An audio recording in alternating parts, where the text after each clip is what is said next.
Praise the Lord. सुबह की प्रार्थना में मैं आप सबों को स्वागत करता हूँ और आज के वचन के लिए हम देखेंगे लूका लिखे सुसमाचार उसका चैप्टर 21 और वर्स 36।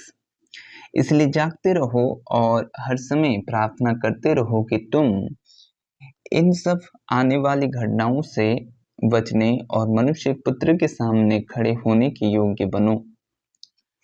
आज हम ये मनन करेंगे कि प्रभु यीशु मसीह जब अपने चेलों के साथ था और चेलों को वो किन बातों की विषय में कहा, उसके जी उठने की, उसके मरने की और उसके आगमन की, आने की बातें। और जब हम ये वचन पढ़े तो यहाँ पर वो चेलों को बता रहा है कि प्रार्थना करना क्यों ज़रूरी है और उसके आगमन में कौन सी विषय बहुत ज़रूरी होगी। पहले तो ये है कि हमें वचन पर चलना है, यीशु के वचन पर, क्योंकि अंतिम दिनों में यीशु के वचन हमें न्याय करेगा। दूसरी ये है कि प्रार्थना, निरंतर प्रार्थना करना है कि जब आप हर समय, वचन कहता है हर समय आप प्रार्थना करें। कैसे आप प्रार्थना करेंगे? हर समय ये प्रार्थना कि आप मन में परमेश्वर से विनती कर सकते हैं। आप जब पर्टिकुलर समय ले सकते हैं और वहाँ पर घुटने टेक कर आप प्रार्थना कर सकते हैं। और अब अगर आप कुछ काम कर रहे हैं, ट्रैवल कर रहे हैं, उस समय में भी आप जब मन में प्रार्थना कर सकते हैं। ये निरंतर प्रार्थना होता है। और प्रभु यीशु मसीह के जीवन को हम देखेंगे तो जीवन में वो क्या करता था कि अपनी सेवकाई में जो 30 वर्ष हुआ और 3.5 वर्ष सेवकाई की, उस समय में वो क्या किया कि एक भाग प्रार्थना का जीवन भी रखा। ये नहीं कि वो मिनिस्ट्री में से प्रार्थना कर रहा था, 30 वर्ष के आयु में प्रार्थना कर रहा था। मैं ये विश्वास करता हूँ कि प्रभु यीशु मसीह छोटे समय में भी वो प्रार्थना कर रहे थे।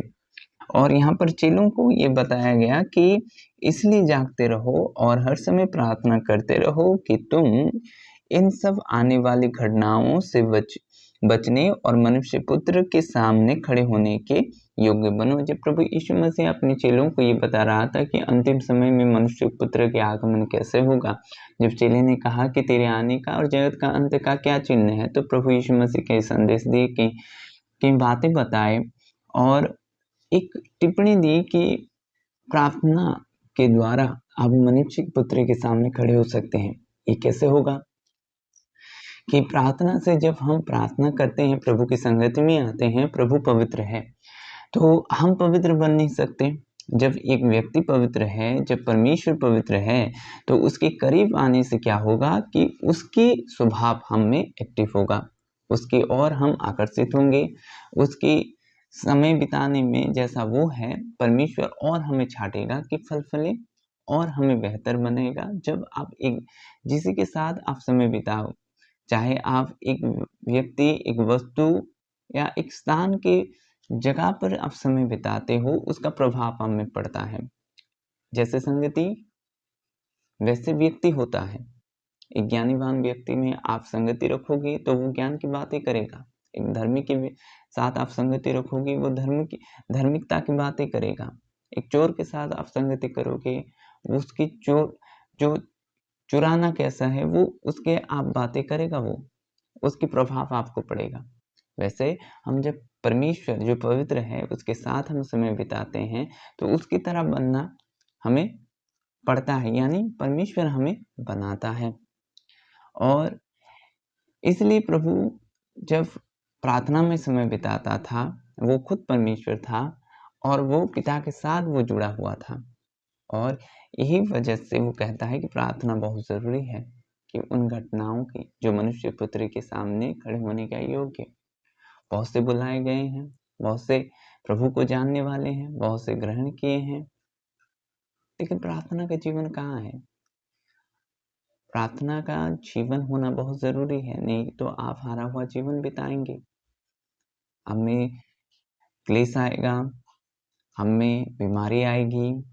क्लेश तो आएगा, वो उसका आना अनिवार्य है, लेकिन क्लेश से परमेश्वर बचाएगा आपको। वो आपको छू नहीं सकता। शैतान आपको सिर्फ वो बहकाने के लिए, आपको घबराने के लिए वो ऐसा करेगा।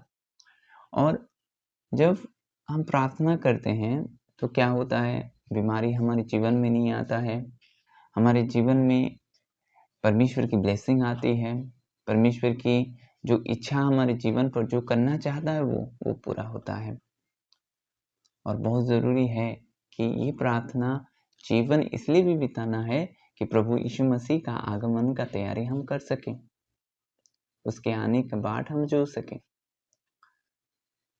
प्रभु इस वचन से आप सबों को आशीष करें। आमीन। अभी प्रार्थना का समय है, मैं आपके लिए प्रार्थना करूंगा। पिता, मैं आपके लोगों के लिए दुआ करता हूँ खुदावंद। हे प्यारे प्रभु, उनको आप छुएं खुदावंद। प्रभु जी, आपके आने के समय में प्रभु होने दे खुदा, वे योग्य बने, आपके सामने खड़े होने की योग्य बने, ऐसा अनुग्रह करें खुदा। प्यारे प्रभु जी, उनको आप पवित्रताई में चलाएं प्रभु, जो आप पवित्र हैं खुदा। प्रभु आप सिद्ध हैं पिता, हे खुदावन आपकी सिद्धता में चलाएं। आप छू लें पवित्र आत्मा, आप छू लें खुदावन, आप टच करें खुदा। जो लोग बीमार से ग्रसित हैं, यीशु के नाम से वे चंगे हो जाएं। आपके वचनों पर चलने के लिए आप अनुग्रह करें खुदावन। प्यारे प्रभु, जो लोग मानसिक तौर से कमजोर हैं, उनमें प्रभु जी आपकी शांति हो खुदावंत। प्रभु आपके आनंद हो खुदा। प्यारे पिता, आपके करीब कर लें खुदावंत। प्रार्थना का जीवन हो खुदावंत, प्रार्थना का जीवन हो खुदावंत। प्रभु जी आपके रूह उतरे खुदा, आपके रूह उतरे खुदावंत, आपके रूह उतरे खुदावंत। धन्यवाद हो राज, यीशु के नाम में, आमीन। God bless you.